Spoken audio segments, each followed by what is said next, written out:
Okay then. Trying to keep my promise, with all these Sundays, and I love recording things. But to get on to a Song of Emrys, if I'm saying that correctly. Again, Florida woman butchers the English language constantly. But if you have even an inkling of Arthurian legend, you'll get a kick out of this story. How to say this? Like, he has very straightforward like battle setups where you can easily picture everything that's happening. There's no wasted prose or anything like that.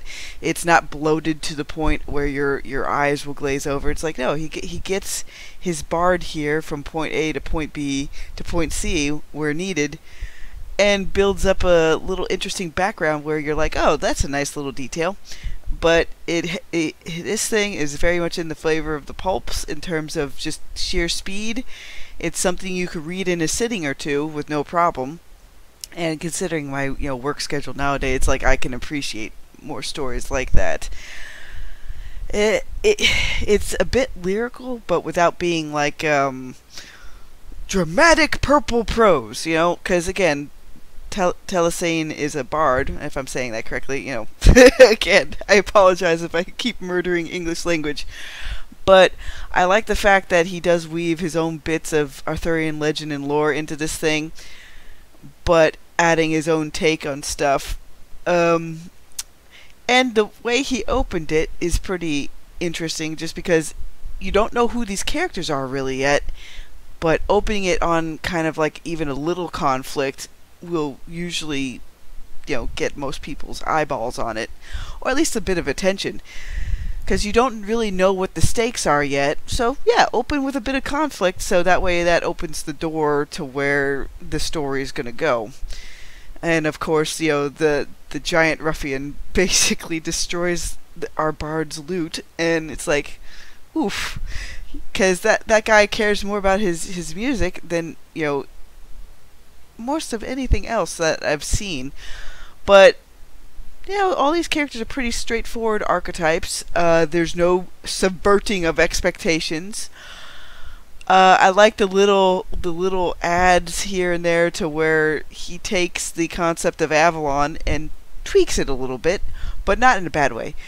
I'm trying to describe things to where I don't really spoil as much stuff, because I think more people should read this thing. It's just, that's all you really need. Just simple setups is just fine. I know a lot of people are more used to like, oh, here's the epic fantasy or sprawling series. It's like, you can write almost anything that you want. Sometimes people need a break from the big sprawling series. I mean, even my own setup where, I gotta take a few minutes to be like, okay, I gotta decompress and then keep going.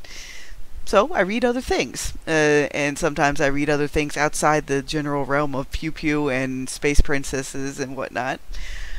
But this has a lot of, ingredients that I enjoy. It doesn't linger on like a ridiculous amount of pages of, exposition. I've noticed I like the idea of where you learn more about a setting that somebody's in through the actual, main POV character or their ensemble cast, I don't like to have everything info dumped all at once. So if you're looking for something like that, yeah, definitely give Song of Emrys a try. It's like, just, I can't really say much more than that.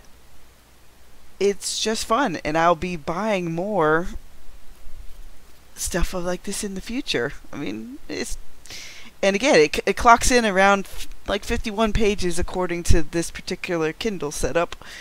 And eventually, if I enjoy something enough, I'll probably get the paperback collection later. And that's about it. So yeah, if you enjoy chivalrous knights, questing bards, and a bit of Arthurian legend, pick this up. See you later, everybody.